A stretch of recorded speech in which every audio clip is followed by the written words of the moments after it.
अय्यूब बाब 8। तब बिल्दद सूखी कहने लगा, तू कब तक ऐसे ही बिकता रहेगा और तेरे मुंह की बातें कब तक आंधी की तरह होंगी? क्या खुदा बेइंसाफी करता है? क्या कादिर मुतलक अदल का खून करता है? अगर तेरे फर्जंदों ने उसका गुनाह किया है और उसने उन्हें उन्हीं की खता के हवाला कर दिया, तो भी अगर तू खुदा को खूब ढूंढता और कादिर मुतलक के हुजूर मिन्नत करता, तो अगर तू पाक दिल और रास्तबाज होता, तो वो ज़रूर अब तेरे लिए बेदार हो जाता और तेरी रास्तबाजी के मस्कन को बरोमंद करता।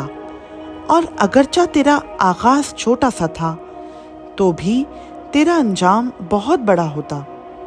ज़रा पिछले ज़माना के लोगों से पूछ और जो कुछ उनके बाप दादा ने तहकीक की है उस पर ध्यान कर, क्योंकि हम तो कल के हैं और कुछ नहीं जानते, और हमारे दिन ज़मीन पर साया की मानंद हैं।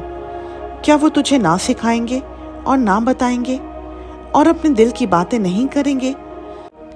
क्या नागर मोथा बगैर कीचड़ के उग सकता है? क्या सरकंडा बगैर पानी के बढ़ सकता है? जब वो हरा ही है और काटा भी नहीं गया, तो भी और पौधों से पहले सूख जाता है। ऐसी ही उन सब की राहें हैं जो खुदा को भूल जाते हैं। बेखुदा आदमी की उम्मीद टूट जाएगी, उसका इत्तेमाद जाता रहेगा और उसका भरोसा मकड़ी का जाला है।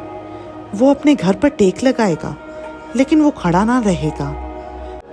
वो उसे मजबूती से थामेगा, पर वो कायम ना रहेगा। वो धूप पाकर हरा भरा हो जाता है और उसकी डालियां उसी के बाग में फैलती हैं। उसकी जड़ें ढेर में लिपटी हुई हैं।